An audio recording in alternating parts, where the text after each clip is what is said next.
আসসালামু আলাইকুম। নয়া দিগন্তের টপ নিউজে আপনাদের স্বাগত জানাচ্ছি আমি শাহানা জাহান। আজকে টপ নিউজের শিরোনাম, ফেব্রুয়ারির নির্বাচন কতটা মুক্ত, অবাধ ও অংশগ্রহণমূলক হবে। বাংলাদেশের সামনে এখন এক গুরুত্বপূর্ণ রাজনৈতিক মাইলফলক মধ্য ফেব্রুয়ারির জাতীয় নির্বাচন। ২০২৪ সালের জুলাই গণ অভ্যুত্থান ও অন্তর্বর্তী সরকার প্রতিষ্ঠার পর এই নির্বাচনকেই দেখা হচ্ছে গণতন্ত্র পুনর্গঠনের প্রথম বাস্তব পরীক্ষা হিসেবে। প্রশ্ন এখন একটাই, এই নির্বাচন কতটা মুক্ত, অবাধ ও অংশগ্রহণমূলক হবে। বিশেষজ্ঞদের মতে বিশ্বাসযোগ্য নির্বাচনের জন্য প্রয়োজন প্রযুক্তিগত স্বচ্ছতা, প্রশাসনিক নিরপেক্ষতা এবং জনগণের প্রত্যক্ষ তদারকি।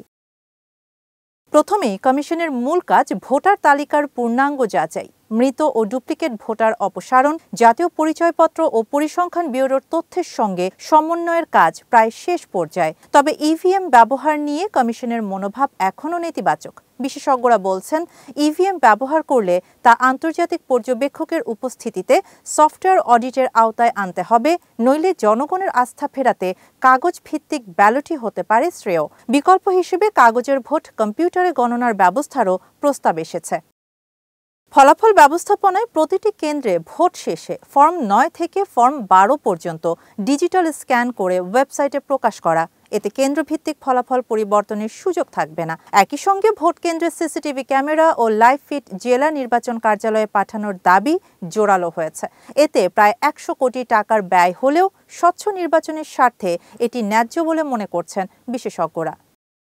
নিরাপত্তা ব্যবস্থায় সেনাবাহিনীকে সহায়ক শক্তি হিসেবে রাখার প্রস্তাব এসেছে। ঝুঁকিপূর্ণ কেন্দ্রে ৩ থেকে ৫ জন সেনা সদস্য মোতায়েন থাকলে দখল ও সহিংসতা ঠেকানো সহজ হবে বলে মনে করা হচ্ছে। প্রয়োজনে পর্যাপ্ত নিরাপত্তা না পেলে একাধিক দিনে নির্বাচন আয়োজনের কথাও ভাবা যেতে পারে।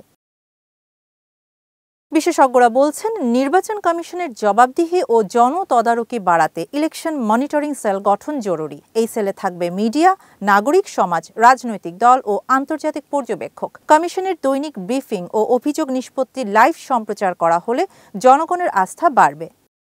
আইনি দিক থেকেও সংস্কারের প্রস্তাব এসেছে। আরপিও সংশোধন করে ভোট কেন্দ্র দখল, ব্যালট ভর্তি বা অর্থ প্রভাবে ভোট কেনাবেচার দ্রুত শাস্তির বিধান দিতে হবে। পাশাপাশি গণমাধ্যমে প্রতিটি দলের সমান প্রচার সুযোগ নিশ্চিত করতে হবে।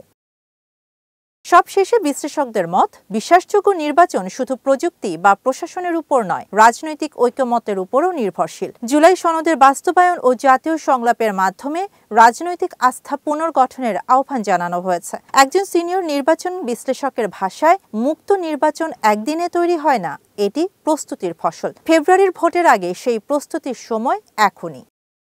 শাহানা জাহান, নয়া দিগন্ত।